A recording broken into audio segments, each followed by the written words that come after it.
Hello guys, welcome back to solution Mitra. So आज का हमारा क्वेश्चन है, find the area of the shaded region in the given figure of square A B C D. So ये A B C D हमारे पास एक square दिया गया है।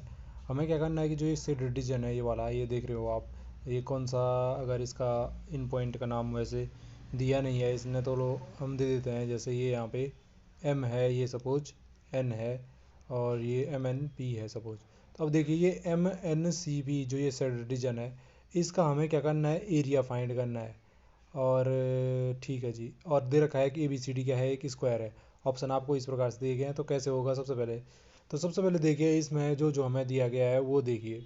तो अगर देखो आप लोग कि स्क्वायर की प्रॉपर्टी क्या क्या होती थी, स्क्वायर जो होता है उसकी चारों की चारों जो साइड होती हैं वो क्या होती हैं, इक्वल होती हैं। तो यहाँ पे बी सी साइड आपको दिख रही है 16 सेंटीमीटर है, तो ये ए बी साइड भी क्या होगी, पूरी 16 सेंटीमीटर है। अगर ये पूरी की पूरी 16 सेंटीमीटर है ए बी, अगर मैं ए एन निकालना चाहूँ यहाँ से, तो ए एन कितना हो जाएगा, यहाँ पे पूरी की पूरी कितनी है, स्क्वायर की प्रत्येक साइड इक्वल होती है, तो ये भी कितनी हो जाएगी, 16 हो जाएगी। तो 16 में से 10 घटाएंगे तो हमारा जो ए एन है वो बच जाएगा। यहाँ पे कितना बच रहा है, ए एन आपको पता चल गया 6 है, और यहाँ पे एम ए ये वाली साइड पता है आपको कितनी है, 8 है। तो क्या मैं इस त्रिभुज का क्षेत्रफल निकाल सकता हूँ, ये एक ट्राइंगल बन रहा है, ये देखो M A N, triangle M A N, area of triangle M A N, कौन सा वाला, एम ए एन ये वाला। तो एरिया ऑफ ट्राइंगल क्या होगा, ये कैसा, हाँ एक और प्रॉपर्टी होती है स्क्वायर की कि उसके चारों साइड इक्वल तो होती हैं, और क्या होते थे, चारों के चारों जो कॉर्नर होते हैं उन पे कितने डिग्री का एंगल बनता है, 90 डिग्री का एंगल बनता है। तो ये 90 डिग्री का एंगल बन रहा है, इसका मतलब जो ये ट्राइंगल मिल रहा है हमें, कैसा ट्राइंगल मिल रहा, राइट एंगल ट्राइंगल मिल रहा, समकोण त्रिभुज। तो इसका क्षेत्रफल कितना हो जाता है, हमारा एरिया कितना हो जाता है इसका, half into base into height. तो बेस कितना हो जाएगा इसमें, बेस सपोज ये ए एन है, तो ए एन कितना निकाला हमने अभी, 6 निकाला, और हाइट कितना है, 8 है। अब यहाँ से मुझे पता चल गया एरिया ऑफ, हाँ मैं एक चीज़ बताना भूल गया कि मैं ये एरिया क्यों फाइंड कर रहा हूँ इसका।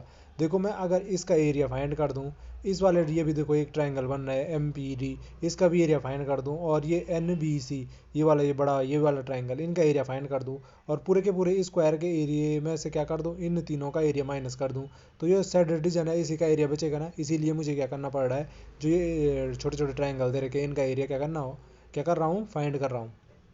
तो यहाँ पे इसका एरिया कितना हो जाएगा, 24 24 सेंटीमीटर स्क्वायर, मीटर स्क्वायर जो भी यूनिट है, सेंटीमीटर स्क्वायर है तो ये सेंटीमीटर में होंगी। तो 24 सेंटीमीटर स्क्वायर क्या हो गई, जो हमारा एरिया है इसका एम ए एन का, इसका हमें पता चल गया। अब मुझे ऐसे इस ट्राइंगल का एरिया फाइंड करना है, कौन सा वाला, सी एन बी। इसमें देखो बेस भी पता है आपको, हाइट भी पता है, तो इसका एरिया भी फाइंड कर दो। एरिया ऑफ कौन सा ट्राइंगल है, ये triangle C N B, C N B, इसका कितना हो जाएगा, half into base into height, अब अप्लाई करो, हाफ इंटू बेस, बेस यहाँ पे कितना हो गया 10, हाइट कितनी है 16, तो ये कितना हो जाएगा आपका 80 सेंटीमीटर स्क्वायर। तो इसका एरिया भी पता चल गया आपको 80 है, इसका पता चल गया आपको 24 है, इसका भी निकालिए कौन सा वाला, ये एम बी टी। तो एम पी टी निकालने के लिए देखो आपके पास अगर बेस ये है तो बेस तो पता है, हाइट पता नहीं है। तो फिर से देखो ये एक स्क्वायर है, इसकी एरिया तो इक्वल होनी थी सारी, तो ए डी भी कितनी है 16 सेंटीमीटर है। अगर ये पूरी की पूरी 16 थी, और ये एम से ए तक 8 है, तो ये कितना है, ये भी तो 16 में से 8 माइनस कर दो, ये कितना बचेगा, 8 बचेगा। तो एम डी भी कितनी हो रही होगी, 8 हो रही होगी।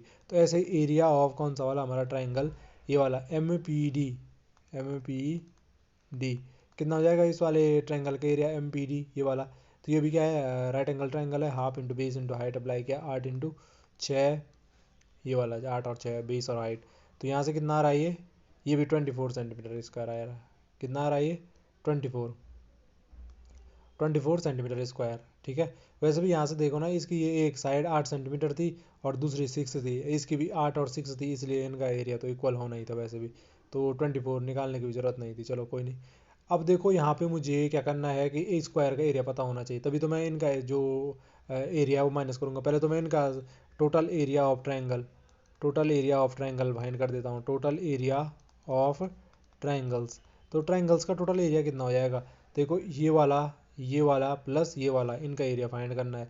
तो कितना हो जाएगा, जोड़ दो जितना एरिया है इनका सबका अलग अलग, 24 24 और 24 ये छोटे वाले, और ये बड़े वाले का कितना है 80। तो कितना आ रहा है ये आपका जोड़ के, ये आ रहा है आपका 128 सेंटीमीटर स्क्वायर क्या है हमारा, जो ये ट्राइंगल है इनका एरिया फाइंड हो गया 128 सेंटीमीटर स्क्वायर। अब मुझे स्क्वायर का एरिया फाइंड मतलब पता चल जाए, तो मैं उसमें से क्या कर दूंगा, इस एरिया को माइनस कर दूंगा, जो ये सेड रीजन है इसी का एरिया बच रहा है। तो मैं सीधे लिख देता हूँ स्क्वायर, एरिया ऑफ स्क्वायर निकाल देता हूँ पहला। Area of square, area of square क्या होता है, साइड इंटू साइड होता है। एक साइड हमें पता है कितनी है, 16 है, ये देखो 16 है, तो 16 इंटू 16 कितना हो जाएगा आपका, ये हो जाएगा 256, कितना हो जाएगा 256। और अब क्या करना है कि मुझे एरिया ऑफ सेड रीजन पता करना है, एरिया ऑफ सेड रीजन, चलो यहीं लिख देता हूँ, area of shaded region, shaded region कितना हो जाएगा, एरिया ऑफ सेडेड रीजन। जो ये एरिया ऑफ स्क्वायर है इसमें से माइनस कर देता हूँ, एरिया ऑफ स्क्वायर है ये पूरे का पूरा, इसमें से माइनस किया जो ये ट्रायंगल थे इनके एरिया, तो इनका एरिया था 128, इसको माइनस किया हमने तो कितना मिला मेरे को, ये मिल रहा है 128 ही मिल रहा है। कितना मिल रहा है, 256 में से 128 के तो 128 ही मिलेगा। तो ये मुझे मिला है 128 सेंटीमीटर स्क्वायर, किसका, जो ये साइड रीजन है इसका एरिया। आप देख सकते थे ऑप्शन नंबर ए क्या है, राइट आंसर है। तो आपने देखा हमने कौन कौन से स्टेप फॉलो किए। आई होप आपको वीडियो समझ में आई होगी। अगर आपको वीडियो पसंद आई तो प्लीज़ चैनल को लाइक शेयर सब्सक्राइब करना ना बोले, ताकि हम इसी प्रकार की वीडियो बनाने के लिए मोटिवेट होते रहें। तो फिर आपसे मुलाकात होगी, तब तक के लिए स्वस्थ रहें, मस्त रहें।